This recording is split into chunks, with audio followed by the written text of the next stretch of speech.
আসসালামু আলাইকুম ওয়া রাহমাতুল্লাহি ওয়া বারাকাতুহু। Welcome to Mariam's kitchen. আজকে রেসিপি হলো ডাল দিয়ে সবজি দিয়ে কিভাবে বাজি বানানোর স্টাইলটা দেখুন, উপকরণগুলো দেখুন কত সুন্দর।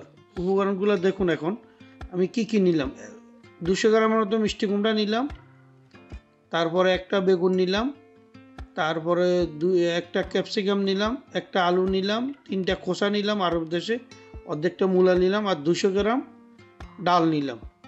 এখন বানানোর উপকরণগুলো দেখুন। তেল দিলাম, তেলটা গরম হওয়ার পরে আমি 100 গ্রামের মতো পেঁয়াজ কুচি দিলাম, তারপরে 5-6টা কাঁচামরিচ মাঝখান দিয়ে ফেরে দিয়ে দিলাম, তারপরে একটু লাড়াচাড়া দিব, তারপরে লাড়াচাড়ার পরে এখন দিয়ে দিব আলুটা এভাবে লম্বা করে কেটে নেবেন, আলু শক্ত আলু আগে দিবেন। তারপরে এখন দিব মূলাটা এভাবে কেটে দিবেন লম্বা লম্বা করে। তারপরে লাড়াচাড়া দিয়ে এখন দিয়ে দিব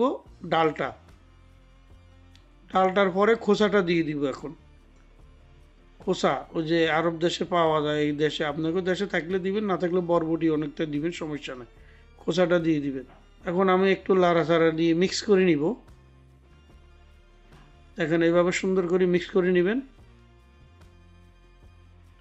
হ্যাঁ, তারপরে এখন আমি মিষ্টি কুমড়া দিব।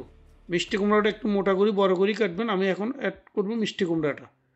দেখেন এভাবে কেটে নেবেন। মিষ্টি কুমড়া নরম তো, এই জন্য একটু লাস্টে দিতেছি। মিষ্টি কুমড়াটা দেওয়া হয়ে গেছে। এখন তারপরে দিব ক্যাপসিকাম, সবুজ ক্যাপসিকামটা কেটে এভাবে লম্বা করে জুলিয়ান করে দিয়ে দিবেন।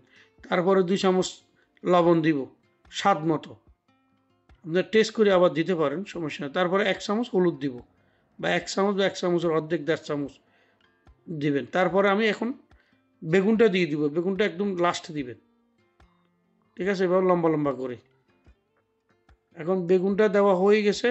এখন আমি 1 চামচ কালো গোলমরিচের পাখি অ্যাড করব। দেখুন লাড়াচাড়া দিয়ে এভাবে সুন্দর করে একটু ডেকে দিবেন, ডেকে দিলে পানিটা বেরোয়, সবজির পানি দিয়ে গলে যাবে। দেখেন মাশাল্লাহ, এভাবে লাড়াচাড়া দিবেন।